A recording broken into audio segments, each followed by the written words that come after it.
Captain Canuck, the fond name British Columbians bestowed on Trevor Linden from the time he showed up in Vancouver as an 18-year-old rookie, right through his 20-year hockey career. Fans just loved him. Trevor received the King Clancy Award for leadership on the ice and humanitarian contributions off the ice. He's also been awarded the Order of BC and the Order of Canada for his outstanding commitment to our province and our country. Trevor Linden is an important piece of BC's sport history. His story.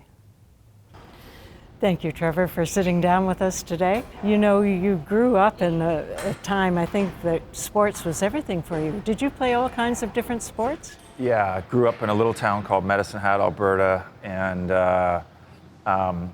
my dad knew nothing about hockey. My mom, not much either, not super into sports. They couldn't figure out why this 4-year-old boy they had wanted to play hockey and wanted to watch Hockey Night in Canada on Saturday nights. 4-year-old? 4 years old. And my mom brought me home a pair of skates that she got at a garage sale. And they were Phil Esposito skates, and she brought them home, and it was the greatest gift I could have ever received. So I was pestering my dad to take me to the outdoor rink so I can go skating, and so he said, but son, it's minus 30 out. We can't go. It's too cold. And I insisted that we go. So sure enough, he drove me there. He sat in the truck while I skated around and played on the rink. And so I can't explain where that passion came from. And you said that the sports side came from your mom. Yeah. My mom was a fastball pitcher, and her side of the family liked sports. My dad, to this day, is not really into sports at all. So my mom was, did everything she could to make sure that we had the ability to play. It's interesting that you can't tell why it was hockey and not softball or not basketball or something else. I have a son now that's 6, and you always think your child is going to be like you. And then you realize they're not. They have their own ideas. And so my son Roman, who I obviously wanted to expose him to everything. So I did the Learn to Skate program with him. I put him in hockey, and he was kind of like, Dad, he thought the coach was really bossy. And I said, well, that's kind of what coaches do, son. But he says, hockey's not really for him. And I'm like, no problem, that's great. Because for me, I didn't really need that or want that. I think it's interesting as a parent, you just try to find the passion within your son or your child and just feed that passion, whatever that is, whether it's the arts or music or sports or whatever. So that's kind of the phase we're in right now. And you did well in school too, and you were offered a scholarship to Princeton. I mean, That's pretty precious. Looking back, I wish had I known now what I knew, wish I knew it then, but I was a one-track mind. My dream was to play for the Medicine Hat Tigers. I received this letter from Princeton. I didn't even know what that was, to be honest. I'm not sure it was an academic scholarship. It was probably more of a hockey-related scholarship. But I obviously went the route of major junior and played in my hometown of Medicine Hat, and so. But no regrets. Things worked out. Yeah, it was a super exciting time to be drafted to the National Hockey League. Having said that, I remember thinking when I was drafted that, okay, that's fine, but my goal has always been to be a player, to be a National Hockey Leaguer, and getting drafted is great, but I want to prove that I can play, and that was kind of my next challenge. And so a lot of pressure for you as a young kid? The pressure was just kind of there, but I was kind of oblivious to it. And when I think of it now, I think, wow, that's a lot for a young kid to take on. But at the time, I never realized that, thankfully. And you scored 30 points, first Canuck rookie to do that? First year, I got off to a bit of a slow start, and then I kind of got going in November, and it was really special. And having said that, thankfully to Pat Quinn and the organization, they gave me every opportunity to succeed. And so, I scored that first year, I scored 30 goals and I had 59 points and was up for the Rookie of the Year honors. And so it was, and at that time as well, Vancouver, the hockey city, was really just dying for someone to come in and give them hope. And, that kind of started this long relationship that I had with the people of Vancouver, the people of British Columbia, who kind of connected with this kid, this 18-year-old kid from Medicine Hat, and just felt like they knew him, and that was it was really special kind of start to a long-term relationship. For young, talented sports athletes, and in any sport, it often goes to their head and they kind of go off the rails. You always seem very level-headed. You seem to have your priorities and values in place. I came from a very humble family, that valued hard work and honesty and doing the right thing. And I think, so I had that home life in Medicine Hat for 18 years. And then I think when I came here, a real mentor for me was Pat Quinn.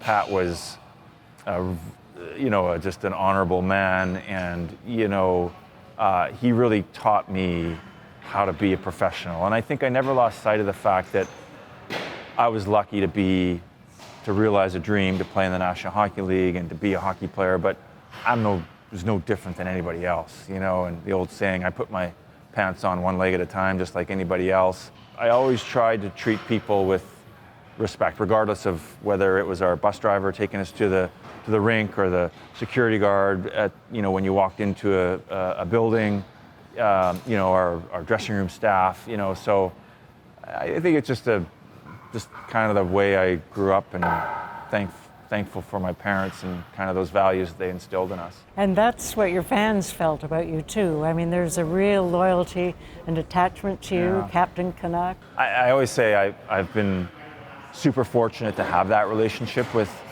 people and fans, and it's even fun to this day. I've been retired for 15 years, and I still have these incredible conversations with people that come up and say, oh my God, I used to sit with my grandpa and watch you play, or my dad, and my dad's passed away, but that's one of the greatest memories. And so there's all these things, and I remember when you went to the finals, I was dating this girl, she became my wife, we named our son Linden, and I'm just like, wow, it's so cool, so just, it's been fun. It sounds like an absolutely perfect life. You get drafted in '88, but then 1997 and '98 were not so much fun. Talk about what happened at that.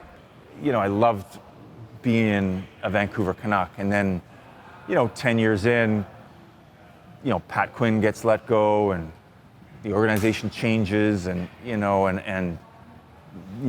in sport, nothing's forever. And so kind of, when Mike Keenan came in, we were struggling, and changes happened, and it was a real turbulent time. And so I ended up getting traded that year, and that was hard. I mean, that was really hard because I had this deep connection with the city and the team, and you never think about leaving. And so all of a sudden I'm on a plane to New York, and I'm kind of like, it was hard. You did call it at one point the darkest time in your life. Mm-hmm. So how did you cope with that? I wish I had kind of the skills now to be able to have a little bit more sense of what's going on in here. But I think typically with hockey players, they don't talk about what's going on in here. It's just plow forward, next game, next practice, bury your feelings down and just keep going. And that's pretty much what I did. I don't know if that was probably not the right thing, but that's how I did it back then. And I think you never really want to truly admit what you're feeling and the hurt or the pain that you really have, especially as a hockey player. I mean, that's not what hockey players do, unfortunately. And so you just keep going. And of course, it wasn't just you involved. Your family has to move. That's something about sports people forget about. The family has to pull up roots and off you go. Yeah. My wife was born and raised in Burnaby, and we talk about it occasionally, and and even for her, how hard that was. And for me, I get to New York, I have teammates, I have road trips, I have games. She gets to a new place without knowing anybody. And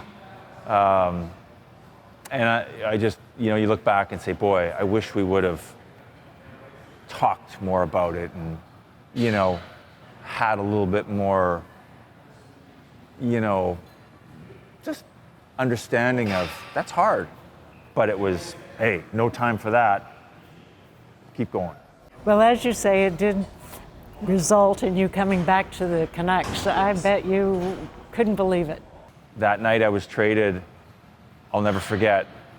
I told me I remember George McPhee said, Trev, I just traded you, you're going home. You're going back to Vancouver. I'll never forget the fear that I had inside. I was scared to death. I'm thinking, oh my God, I had 10 great years there. I can't go back.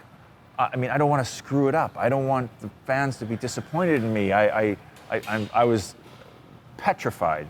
So anyways, I go back to my house that night. I'd just been traded.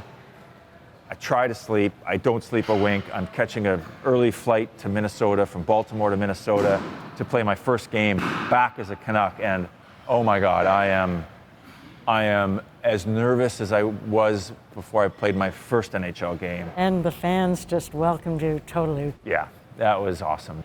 You played then for a few years. Do you remember your last game for the Canucks? Oh, boy, yeah. I came back in 2001, November 11th of 2001, and I played my last game April 5th of 2008. I'll never forget that day because I didn't say anything to anybody. I didn't talk about retiring, but in my heart, I knew that was going to be my last game. Professional sports is one of those things where, like, you never go back. When you're done, you're done. If you're a school teacher or a doctor or a lawyer or a broadcaster and you say, I'm going to try something else, but I can always go back to that. Hockey and sports is, when you're done, you're never going back. So I kind of realized that this would be the last time, and I'll never forget, when I left my house to go back to the rink, I was emotional, I was crying, I was like, wow, it's hard to let go of something you've loved for so long.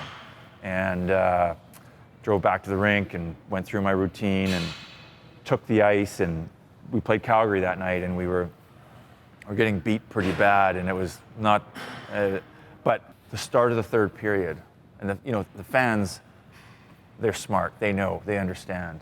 So I'm out for the opening face-off in the third period, and they're getting ready to drop the puck, and all of a sudden this ovation starts, and now they're standing, and the referee won't drop the puck. And then I realize it's for me. And I was like, wow. So and I'm kind of embarrassed because I got the Calgary Flames team ready to play, and I'm waving, and that was one of the most special things.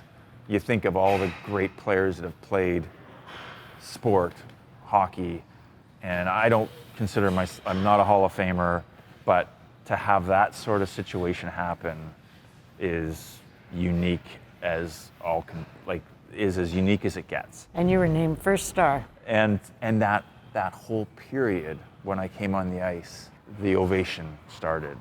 And at the end of the game, Jerome McGinley, who was a classy, incredible player, brought the whole Calgary team out to shake my hand and to congratulate me, and I took a turn around the ice and waving to the fans and was named first star. It's what dreams are made of. You can never imagine that is possible.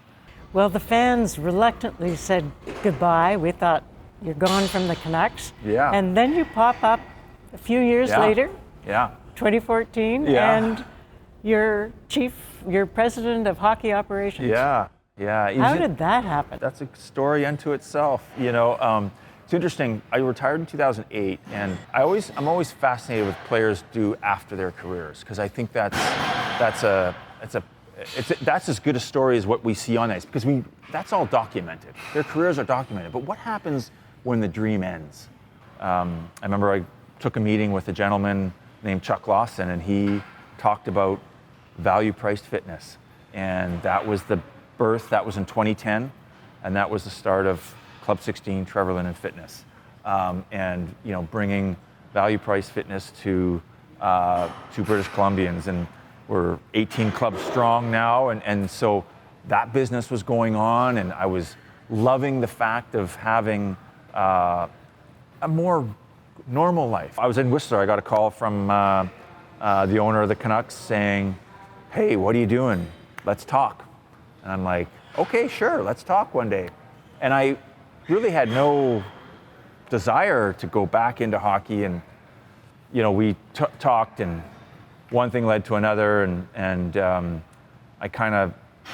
I knew deep down I had this love of the Vancouver Canucks and its fans, and had the opportunity to go back in the president's role, and so it seemed like I was 43, turning 44 that April, and just thought, boy, if I ever did want to work in hockey, and there's only one team I'll ever work for, and that's the Vancouver Canucks, this is my opportunity. And so I knew it was going to be a challenge. I knew where the team was. It was a difficult situation to walk into. I knew all those things. My wife, Christina, was like, whoa, because we talked about it, like being the president of the Vancouver Canucks is probably tougher than being the premier of British Columbia, because you're scrutinized every day, summer, winter, what's going on with the power play, why did you do that? A lot of armchair critics out there. So what went wrong with that, you being in that position, or the Canucks and management? Being in the position that I was, and I think being in the position that the team was in a really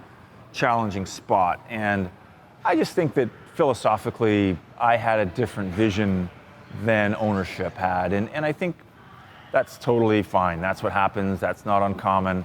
And, we just kind of grew apart and felt it was best that we go our own ways. And so, I have no hard feelings. I'm thankful for that opportunity.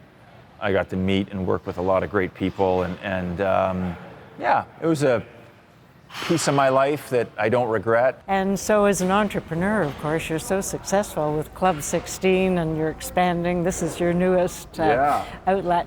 But you also have this competitive drive, it seems to me, that you can't let go of. And so now it's in cycling. Club 16 Chilliwack is our newest club. It's amazing. We're super proud of it. It's our 17th facility across Lower Mainland. And I'll say this, I think that one of the things I realized that when you play hockey for 20 years, you get that adrenaline rush from scoring a goal, winning a game, getting that ovation for doing a good job on the penalty kill. Like, those are things that are hard to replace, you would think. And what I realized when we opened our first club in Coquitlam in 2011, I was scared. I was nervous. Felt like it was my first game again. And I said to my partner, I said, Chuck, are we going to sell any memberships? Are people going to actually come and use this facility? And I'll never forget our first day. The lineup was around the block to join, and that was a rush. I have to say, so I'm probably more competitive when it comes to the fitness business, Club 16, Trevor Linden Fitness, than I am when it comes to cycling. Even though you do European races? Yeah, Carol, it's funny. I will say I do European races, and I'll say races, I'll use that term lightly, because, what I really view that as is it's just a vehicle to see the world, just to go places you never normally would, and to do things you never normally would, and to do things with people. And I always say it's not the what you do, it's the who you do it with. Put it in context. You don't go for a casual little cycle around Stanley Park. Yeah. You go, what is yours? Seymour, Grouse, Cypress? That is the triple header. Yeah, I've done that a few times, but when we were training for these 7-day races in Europe, we were not just riding around Stanley Park. 150, 160 kilometer days, up Seymour, down Seymour, up Grouse, down Grouse, up Cypress, down Cypress. It was fun. I do less of that now only because I have a son that I love to spend time with. And so he and I are mountain biking now, and that's a little bit different from what we did because there's a lot of stopping, there's a lot of snacks, there's a few, a lot of talking and a lot of just hanging out. So that's been kind of fun.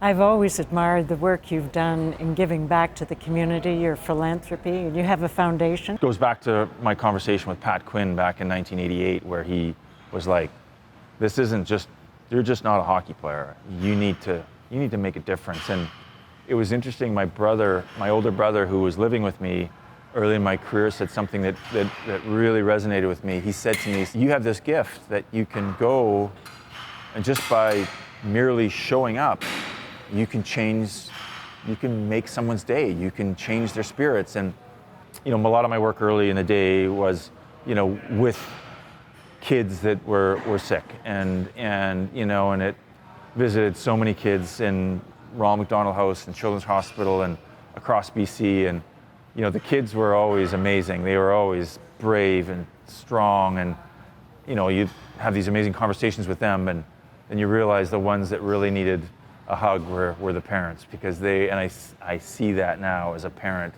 what that would be like.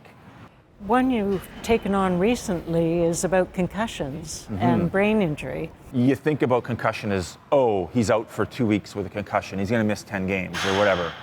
But you don't realize concussion happens in real life. And unfortunately, intimate partner violence is one of those things where it's not nice to talk about. It's hard to talk about, but it happens, it's real.